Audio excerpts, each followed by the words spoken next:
नमस्कार, मेरा नाम दुर्गेश चंद्रा है। आज हम आपको सीजी बोर्ड का 12वीं का अर्थशास्त्र पढ़ाएंगे। इसकी आज मैं आपको दूसरी इकाई उपभोक्ता फलन एवं मांग। तो हमने उपभोक्ता फलन के बहुत सारे वीडियो मैंने आपको डाल चुके हैं पहले से ही, और उस उपभोक्ता फलन वाले टॉपिक को मैंने आपको समझा चुका है। आज हम मांग पढ़ेंगे। मांग में हम मांग की लोच और उसके प्रकार का अध्ययन करेंगे। ठीक है भाई, इसमें हम केवल 2 टॉपिक अध्ययन करेंगे, मांग की लोच और मांग की लोच के प्रकार। तो चलिए सबसे पहले देखते हैं कि मांग की लोच क्या है। मांग का नियम मूल्य और मांग के बीच विपरीत संबंध को बताता है। अर्थात मूल्य में वृद्धि, वस्तु के मूल्य में वृद्धि होने से मांग घटती है और वस्तु के मूल्य में कमी होने से मांग बढ़ती है। जैसे आपको एक अनुमान बता रहा हूँ, उदाहरण बता रहा हूँ कि अगर किसी वस्तु का मूल्य 10 रुपये है तो हम क्या करेंगे, हम 5 किलो खरीदते हैं। और यदि किसी वस्तु का मूल्य 50 रुपये हो जाए तो हम क्या करेंगे, उसको कम यूज़ करते हैं। जैसे आप टमाटर का ही ले लीजिए, अगर 10 रुपये किलो तो आप ज़्यादा यूज़ करेंगे और उसका रेट बढ़ जाएगा तो आप कम यूज़ करेंगे। तो यही नियम कहलाता है मांग का नियम, कि मांग के नियम में मूल्य और मांग के बीच विपरीत संबंध होता है। और जब किसी वस्तु का मूल्य बढ़ता है, मूल्य बढ़ने पर मांग घट जाती है, और मूल्य कम हो जाता है तो मांग बढ़ जाती है। परंतु मांग का नियम हमें यह नहीं बतलाता है, यहाँ देखिए आगे लिखा है कि परंतु कितने मूल्यों में और मांग में परिवर्तन होता है, यह मांग का नियम नहीं बतलाता। ठीक है भाई, नहीं ये बतलाता था। तो हमको ये नहीं पता चलता था एग्जैक्ट, जैसे कि कितना, अगर 1 रुपये मूल्य बढ़ने से उसकी मांग में कितना कमी आता है, या 10 रुपये मांग कम होने पर उसकी मांग में कितनी बढ़ोतरी होती है, ये हमको ये मांग का नियम नहीं बतलाता था। परंतु मांग की लोच का नियम हमें ये बतलाता है। तो मांग की लोच हमें क्या करता है, मांग की लोच हमें यह बतलाती है कि मूल्य में परिवर्तन होने के फलस्वरूप मांग में किस दर से, ये दर को बतलाता है कि 1 रुपये अगर किसी वस्तु का मूल्य बढ़ जाएगा तो उसकी मांग कितनी कम हो जाएगी, और 1 रुपये उसका मूल्य कम हो जाएगा तो मांग कितनी बढ़ जाएगी। तो ये हमें उसको जो कितना, वो दर जो है वो मांग की लोच बतलाता है। मांग की लोच क्या बतलाता है, मूल्य में परिवर्तन के दर को बतलाता है, और मांग का नियम केवल विपरीत संबंधों को बतलाता है। तो ये इसमें जो है बेसिक जो है डिफरेंस है। तो इसकी परिभाषा को अगर हम देखेंगे तो मांग की लोच की परिभाषा क्या है, बोर्डिंग कहते हैं कि किसी वस्तु की कीमत में परिवर्तन होने से उस वस्तु की मांग में कितना प्रतिशत परिवर्तन होगा, उसे मांग की लोच, मतलब ये एग्जैक्ट फिगर दर बतलाता है कितना प्रतिशत परिवर्तन होगा, परिवर्तन को बतलाता है। तो मांग की लोच क्या है, लोच मतलब परिवर्तन, उसके होने वाले परिवर्तन को एग्जैक्ट बतलाता है, वो क्या कहलाता है, मांग की लोच। तो इसकी परिभाषा हुई है। सरल शब्दों में अगर हम देखें तो मांग की लोच क्या है, कि मांग की लोच जो है, मांग की लोच वह दर है जो मूल्य में परिवर्तन के साथ वस्तु की मांगे जाने वाली मात्रा में परिवर्तन को बतलाता है। अगर हम 10 रुपये है तो हम 100 खरीदते हैं, अगर उसका 20 रुपये हो जाएगा तो हम 50 खरीदते हैं। तो ये 50% परिवर्तन जो है ये कहता है मूल्य में जैसे वृद्धि होगी वैसे क्या हो जाएगा, मांग में कमी आ जाएगी। तो ये एग्जैक्ट फिगर को बतलाने वाले को हम क्या कहते हैं, मांग की लोच कहते हैं। अब इसमें जो महत्वपूर्ण है मांग की लोच के प्रकार, तो आपको इसमें मांग के 3 प्रकार हैं, मांग की लोच के 3 प्रकार हैं। इस तीनों प्रकार को मैं आपको आज बताऊंगा। सबसे जो पहला है इसमें जो महत्वपूर्ण है, मांग की कीमत लोच। इसको हम आज डिटेल से चर्चा करेंगे कि मांग की कीमत लोच क्या है। इसके साथ साथ मांग की आय लोच और मांग की आड़ी तिरछी लोच। तो आज जो मुख्य टॉपिक है वो पढ़ेंगे मांग की कीमत लोच। क्या कहलाता है मांग की कीमत लोच, देखिए इसको। मांग की कीमत लोच किसी वस्तु के मूल्य में परिवर्तन के कारण उसकी मांगी गई मात्रा में परिवर्तन की दर को बतलाती है। मतलब कि मांग की कीमत लोच किसी वस्तु के मूल्य में परिवर्तन, अगर किसी वस्तु के मूल्य में परिवर्तन होता है तो उसके मांगी गई मात्रा में परिवर्तन की कितनी दर होगी यह बतलाता है। मतलब अगर किसी वस्तु का मूल्य 10 रुपये है, अगर किसी वस्तु का मूल्य 10 रुपये है तो हम कितना खरीदते हैं, अगर किसी वस्तु का मूल्य 20 रुपये होगा तो हम कितना खरीदेंगे। तो ये जो दर कीमत के परिवर्तन से उसकी मांग में कितना परिवर्तन होगा, यह कीमत की लोच हमें, मांग की कीमत लोच हमें बतलाता है। इसका फार्मूला क्या है, इसका फार्मूला है मांग की कीमत लोच बराबर वस्तु की मांगी गई मात्रा में अनुपातिक परिवर्तन बटे वस्तु की कीमत में अनुपातिक परिवर्तन। ये अनुपातिक परिवर्तन क्या होता है, आगे आपको हम जब इसकी विधियों को, इसकी माप की विधि है उसको हम जब पढ़ेंगे तो आपको इसको डिटेल से आपको बताएंगे। अच्छा, ये जो मांग की कीमत लोच वाली जो पहली जो है इसके प्रकार, इसमें आपको देखिए इसकी जो पहली जो प्रकार है इसमें है मांग की कीमत लोच। मांग की कीमत लोच की 5 कोटि या श्रेणी होती है। तो आपको ये मांग की कीमत लोच वाला जो है पेपर के दृष्टिकोण से महत्वपूर्ण है। तो आपने मांग की कीमत लोच पढ़ा, इसके जो फार्मूले, इसके सूत्रों को आपने पढ़ा। इसके बाद आपको इसमें जो है मांग की कीमत लोच की श्रेणियों को आपको हम बताते हैं। तो मांग की कीमत लोच की श्रेणियां क्या है, देखिए सबसे पहला है, इसकी 5 श्रेणियां होती है। इसमें जो सबसे पहली श्रेणी है वो होती है पूर्णता लोचदार मांग। मांग की लोच की जो मांग की जो कीमत लोच है उसकी 5 श्रेणी होती है। पहला है पूर्णता लोचदार मांग। ये क्या होता है इसको देखिए किसी वस्तु के मूल्य में परिवर्तन ना होने पर भी वस्तु की मांग में भारी परिवर्तन आ जाए तो वस्तु की कीमत को पूर्णता लोचदार मांग कहते हैं। मतलब क्या बोल रहा है, वस्तु के मूल्य में कोई परिवर्तन ना हो, वस्तु के मूल्य बिल्कुल फिक्स रहे और उसके मांग में परिवर्तन हो जाए तो क्या कहलाएगा, पूर्णता लोचदार मांग कहलाता है। इसको मैं आपको एक उदाहरण के माध्यम से यहाँ पर समझाता हूँ। देखिए ये है पूर्णता लोचदार मांग। इसमें क्या होता है कि अगर यहाँ देखिए आपका कीमत, ये आपका किसी 0 है और ये उस वस्तु की कीमत है। ये कीमत P है। यहाँ से अगर आपने देखा ये कीमत यहाँ पर फिक्स हो गया P है और कीमत P होने पर आपने क्या किया, आपकी मात्रा Q होती है। ठीक है भाई, आप अगर ये P अगर किसी वस्तु की कीमत है तो उसकी मांग कितनी होगी, Q होगी। परंतु पूर्णता लोचदार मांग क्या होती है कि जो P है, कीमत है वो फिक्स है, कीमत में कोई परिवर्तन नहीं हो रहा। देखो P ये यहीं पर है, फिर भी उसकी मांग क्या हो गई, या तो मांग Q2 मतलब कम हो गई या तो मांग Q1 मतलब बढ़ गई। तो या तो क्या होता है, मांग में वृद्धि होगी या मांग में कमी होगी। तो ये क्या कहलाता है, पूर्णता लोचदार मांग। इसकी परिभाषा को आप फिर समझिए, आपको समझ में आएगा। किसी वस्तु के मूल्य में कोई परिवर्तन ना हो, उसका मूल्य वही P ही है, फिर भी किसी वस्तु की मांग में भारी परिवर्तन आ जाए, उसका Q1 हो जाए और Q2 हो जाए, मतलब ऐसी वस्तु की मांग पूर्णता लोचदार मांग कहलाती है। ये आपको यहाँ पर बता रहा है। ठीक है भाई, इसको आप को समझ में आ गया होगा। और इसमें क्या होता है, मांग की लोच क्या होती है, अनंत होती है, इन्फिनिटी होती है। ये आपको यहाँ पर इसमें कोई बदलाव नहीं होता, इन्फिनिटी होती है। ठीक है भाई, इसके बाद दूसरा है मांग जो है अधिक लोचदार मांग। अधिक लोचदार मांग क्या है, पहले आपने क्या पढ़ा, आपने पढ़ा पूर्णता लोचदार मांग, अब होता है अधिक लोचदार मांग। ये 5 श्रेणी है किसकी, कीमत, मांग की कीमत लोच की 5 श्रेणी है। तो उसमें दूसरा क्या है, अधिक लोचदार मांग। ये क्या कह रहा है, देखिए किसी वस्तु की मांगी गई मात्रा में परिवर्तन उसके मूल्य में परिवर्तन की तुलना में अधिक अनुपात में होती है, तब वस्तु की मांग क्या कहलाती है, अधिक लोचदार कहलाती है। इसको आपको समझिए, यहाँ पर समझ में आ जाएगा।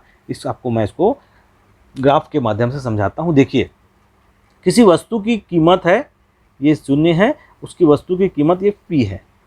ठीक है, तो P है तब उसकी जो मांग है ये कीमत है और ये मात्रा है, मांग है। अगर किसी वस्तु की कीमत P है तो हमने क्या किया, हमने Q मांगा। अब यहाँ पर उस वस्तु की कीमत घटकर कितनी हो गई, कितनी 10% घट गई, कितनी परसेंट घट गई, 10% घट गई। तो उसका जो कीमत हो गया अब P हो गया। अब P होने पर हमने वस्तु की जो मांग को बढ़ा करके 20% कर दिया। ये देखिए यहाँ से पहले Q था, अब ये Q1 हो गया। मतलब किसी वस्तु की कीमत में कितना अंतर आया, अंतर आया, कमी हुई 10%, और उसकी जो मांग में कितनी वृद्धि हुई है, वृद्धि हुई 20%। तो यही बोल रहा है, क्या कहलाता है ये, अधिक लोचदार मांग। जब किसी वस्तु की मांगी गई मात्रा में परिवर्तन उसके मूल्य के परिवर्तन की तुलना में अधिक अनुपात में होता है। यहाँ पर देखो उसकी कीमत 10% क्या हुआ, उसकी कीमत में 10% अंतर आया, परंतु उसकी मांग में 20% की वृद्धि हुई, यही अधिक रोजगार मांग कहलाती है। और तीसरा अपन इसमें देखेंगे, यहाँ पर आपको ये बता दिया है, जैसे किसी वस्तु की कीमत में 10% कमी आने पर उसके मांग में 20% की वृद्धि होती है, तो ये हो जाती है। उसके बाद अपन इसको आगे देखते हैं, लोचदार मांग। ये क्या होता है? लोचदार मांग जब किसी वस्तु की मांग में परिवर्तन ठीक उसी अनुपात में होता है जिस अनुपात में मूल्य में परिवर्तन होता है, मतलब एग्जैक्ट बराबर होता है। इसको आप यहाँ से ग्राफिक्स के माध्यम से समझिए, ये देखिए आपको यहाँ पर समझ में आ जाएगा। देखिए यहाँ पर किसी वस्तु का कीमत कितना है, ये 0 है, यहाँ पर उसका अगर ये प्राइस P है, तो अब अपन कितनी उसकी खरीद रहे हैं, क्वांटिटी हम खरीद रहे हैं ये, ठीक है, Q खरीद रहे हैं।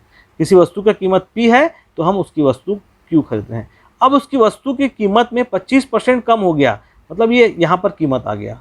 कीमत यहाँ पर आने पर हमने उस वस्तु की क्या कर दी, मांग को Q1 कर दी, मतलब यहाँ से मांग बढ़ा दिया। तो देखो हमने क्या कर दिया, और हमने कितना मांग बढ़ाया, बिल्कुल एग्जिट 25% मूल्य में कमी होने पर हमने 25% मांग में वृद्धि की। तो जितना कम हो रहा है मूल्य उतना ही मांग बढ़ रहा है, तो ये क्या कहलाता है, लोचदार मांग कहलाता है। जब किसी वस्तु की मांग में परिवर्तन ठीक उसी अनुपात में होता है जिस अनुपात में उसके मूल्य में परिवर्तन होता है। इसके बाद अब हम इसकी चौथी जो श्रेणी है उसको देखते हैं, बेलोचदार मांग। ये क्या है, इसको समझिए। जिस अनुपात में मूल्य में परिवर्तन होता है उसकी तुलना में वस्तु की मांग में कम अनुपात में परिवर्तन होता है, मतलब मूल्य की तुलना में जो उसकी मांग का अनुपात में क्या होता है, कम परिवर्तन होता है, तो वस्तु की मांग बेलोचदार होती है। इसको आप यहाँ से देखिए, आपको ये समझ में आ जाएगा। जैसे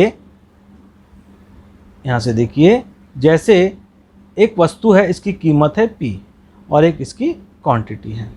अब यहाँ देखिए, अगर उस वस्तु की जो मूल्य है, कीमत है, वो P1 है, तो उसकी मांग क्या है, Q है।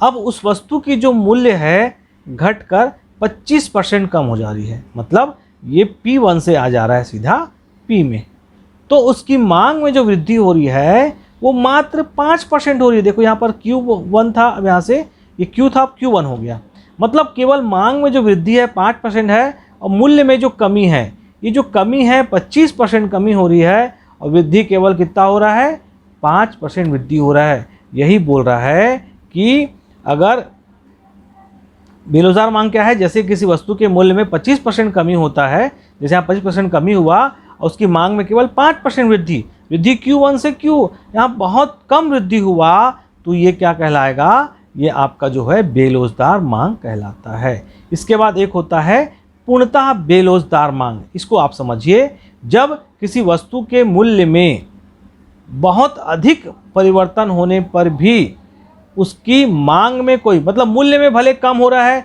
जैसे कोई 100 रुपये का चीज़ है वो 150 हो रहा है या 50 हो रहा है, फिर भी मांग में बिल्कुल कोई अंतर नहीं आ रहा है, मांग न्यूट्रल है, बिल्कुल कोई अंतर नहीं आ रहा है, तो क्या हो जाएगा, ये क्या कहलाएगा, ये कहलाएगा पूर्णतः बेलोचदार मांग। इसको आप यहाँ से समझिए। ये देखिए आपको क्या बोल रहा है, किसी वस्तु का जो कीमत है, देखो ये P है,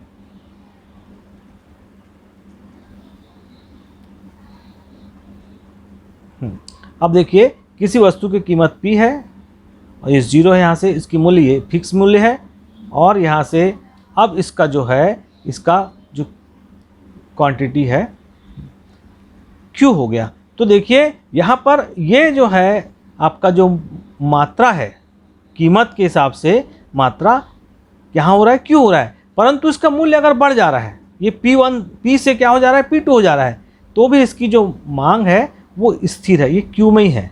और अगर उसकी कीमत कम हो जा रही है और P1 में आ जा रहा है, तो भी उसकी मांग जो है स्थिर है, मतलब मांग में कोई परिवर्तन नहीं हो रहा है। कीमत में बहुत परिवर्तन हो रहा है, या तो कम हो रहा है या अधिक हो रहा है, तो भी मांग में किसी प्रकार का परिवर्तन नहीं होना, ये क्या कहलाता है, पूर्णतः बेलोचदार मांग। तो ये है आपके मांग के जो है श्रेणियाँ, मांग की है ये, कीमत जो है उसकी श्रेणियाँ है ये। तो अभी आपने जो पढ़ा वो है, आपने इसमें 5 श्रेणी पढ़ी इसकी, मांग के, कीमत लोच की श्रेणियाँ। अब अपन देखेंगे मांग के आय लोच, ये क्या होता है इसको देखिए।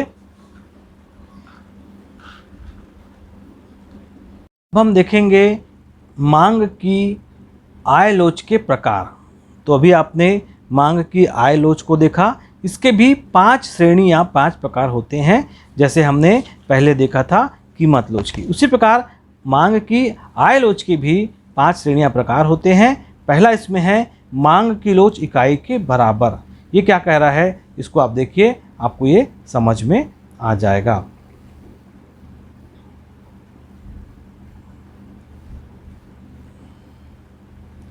जब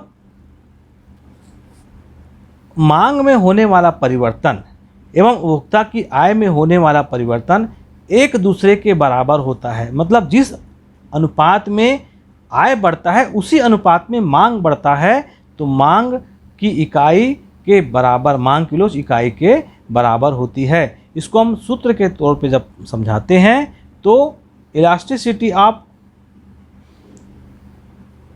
इनकम इक्वल टू 1, मतलब 1 के बराबर या अधिक होती है। इसके बाद यहाँ पर देखिए, ये है आपका इकाई की आय लोच, मांग की आय लोच इकाई से अधिक। ये क्या कह रहा है इसको देखिए, जब उपभोक्ता की आय में होने वाला परिवर्तन वस्तु की मांग में होने वाले परिवर्तन से अधिक होता है, मतलब उसकी जो आय अधिक होती है और उसकी जो मांग है वो उसके अपेक्षा कम होती है, तो ये क्या कहलाता है, मांग की लोच इकाई से अधिक। इसका अपन अगर सूत्र के तौर से देखें तो elasticity of income is greater than, मतलब कि अधिक होता है, ग्रेटर देन, ये इस तरीके से करते हैं 1, ये इसका फार्मूला होता है। फिर अपन इसमें तीसरा देखते हैं कि मांग की आय लोच इकाई से कम, जब उपभोक्ता की आय में होने वाला परिवर्तन उसकी मांग में होने वाले परिवर्तन से कम होता है, मतलब आय कम बढ़ता है और उसकी मांग यथावत या अधिक हो जाती है, तो आय की लोच इकाई से कम कहलाती है। इसको अपन परिभाषा के सूत्र से, अगर सूत्र की दृष्टि से कर देखें तो इलास्टिसिटी ऑफ इनकम क्या हो जाएगा भाई, लेस देन 1, ये इसका फार्मूला के रूप में अपन देखते हैं। फिर शून्यात्मक मांग की आय लोच, ये क्या होता है, जब उपभोक्ता की आय में होने वाला परिवर्तन, उपभोक्ता की आय में होने वाला परिवर्तन है ना, उपभोक्ता की मांग पर कोई प्रभाव नहीं पड़ता, तब मांग की लोच 0 के बराबर हो जाती है, मतलब उसमें किसी प्रकार का कोई भी परिवर्तन नहीं आता। Electricity of income 0 equal to 0, मतलब बिल्कुल 0 के बराबर होता है। ठीक है भाई। और चौथा जो, पांचवा जो है ऋणात्मक मांग की आय लोच। ये क्या होती है, जब उपभोक्ता की आय में वृद्धि होने पर एक वस्तु की मांग में पहले की तुलना में कमी हो जाती है, तब मांग की आय लोच ऋणात्मक होती है। देखो क्या बोल रहा है, उपभोक्ता की आय में वृद्धि होती है, उपभोक्ता का आय तो बढ़ रहा है और उसकी मांग क्या हो जा रही है, कम होते जा रही है। मांग में कमी कर रहा है, उसकी आय बढ़ने से मांग में भी कमी हो रही है, तो ये क्या हो जाता है, ऋणात्मक मांग की आय लोच कहलाती है। इसको हम elasticity of income less than 0, मतलब 0 से भी कम, इस प्रकार से इसको हम शो करते हैं। तो आपने देखा कि मांग की आय लोच के 5 श्रेणियां होती है, इसको हमने 5 भागों में बांटा है। तो ये 5 भाग जो है, मांग की आय लोच इकाई के बराबर, मांग की आय लोच इकाई से अधिक, मांग की आय लोच इकाई से कम, शून्यात्मक मांग की आय लोच और ऋणात्मक मांग की आय लोच, ये 5 इसके जो है श्रेणियां या इसके प्रकार। अब हम मांग की लोच की तीसरी प्रकार को देखेंगे। इसमें है मांग की आड़ी लोच। ये मांग की आड़ी लोच क्या है, तो आप समझिए। मांग की आड़ी लोच एक वस्तु के मूल्य में परिवर्तन के परिणाम स्वरूप दूसरी वस्तु की मांग की मात्रा में परिवर्तन की दर को बताती है। ये क्या कहना चाह रहा है, इसको आगे आप समझिए, आपको समझ में आएगा। मान लीजिए दो संबंधित वस्तुएं हैं x और y। ऐसी स्थिति में मांग की आय लोच x वस्तु की मांग में हुई अनुपातिक परिवर्तन को y वस्तु की कीमत में अनुपातिक परिवर्तन से भाग देने पर प्राप्त होता है। इसको फार्मूले में देखेंगे तो ये हो जाएगा x वस्तु की मांग में अनुपातिक परिवर्तन बटे y वस्तु की कीमत में अनुपातिक परिवर्तन। इसको मैं आपको और डिटेल समझाता हूँ। यहाँ देखिए, जैसे मान लीजिए दो वस्तु है x और y, एक है गाड़ी और ये है पेट्रोल।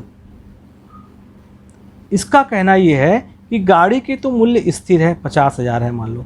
पेट्रोल की कीमत अगर 150 रुपये हो जाता है और 50 रुपये हो जाता है, तो अगर 150 रुपये हो जाएगा, जब y वस्तु की कीमत 150 रुपये हो जा रहा है, तो x वस्तु की कीमत स्थिर होने पर भी इसके मांग में कमी आ जाएगी। और यदि पेट्रोल की कीमत 50 रुपये हो जाती है तो गाड़ी की जो मांग है वो बढ़ जाती है। मतलब ये है कि x वस्तु का जो है y वस्तु से उसका मांग प्रभावित हो रहा है। यही बोल रहा है कि आड़ी मांग मतलब किसी एक वस्तु के मांग में परिवर्तन दूसरे वस्तु के मूल्य में परिवर्तन के उसके भाग देने से प्राप्त होता है। x वस्तु के मांग में अनुपातिक परिवर्तन बटे y वस्तु की कीमत का अनुपातिक परिवर्तन, मतलब y वस्तु की जो कीमत है x वस्तु के मांग को प्रभावित करता है। यह मांग की आड़ी जो है मांग कहलाती है, मांग की लोच की आड़ी मांग। इसके दो प्रकार की वस्तु होते हैं, मैंने आपको पहले बताया था। स्थानापन्न वस्तु होती है और पूरक वस्तु होती है। तो ये जो स्थानापन्न वस्तु होती है ये क्या होती है, इसको आप देखिए, आपको समझ में आ जाएगा कि जब ऐसी वस्तु स्थानापन्न वस्तु कहलाती है जो एक दूसरे के बदले में हम प्रयोग कर सकते हैं। जैसे मान लो कि अगर हमने चाय और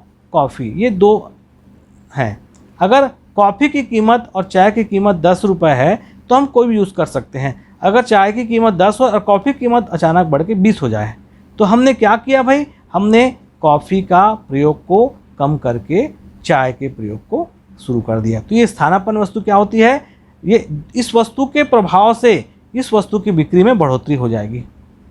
उसी प्रकार पूरक वस्तु क्या होता है, जैसे आपको मैंने बताया गाड़ी और पेट्रोल। अगर पेट्रोल की कीमत में परिवर्तन होगा तो गाड़ी के क्रय और विक्रय में भी परिवर्तन होता है। तो ये होती है स्थानापन्न वस्तु, जो आड़ी मांग की लोच में हम इसको इस प्रकार से देखते हैं। तो मैंने आपको भी जो है सेकंड इकाई का ये मांग की जो लोच है इसके प्रकार को हमने बताया है। तो अगर ये वीडियो आपको पसंद आया होगा तो इसको लाइक कीजिए, सब्सक्राइब कीजिए और शेयर कीजिए। Thank you.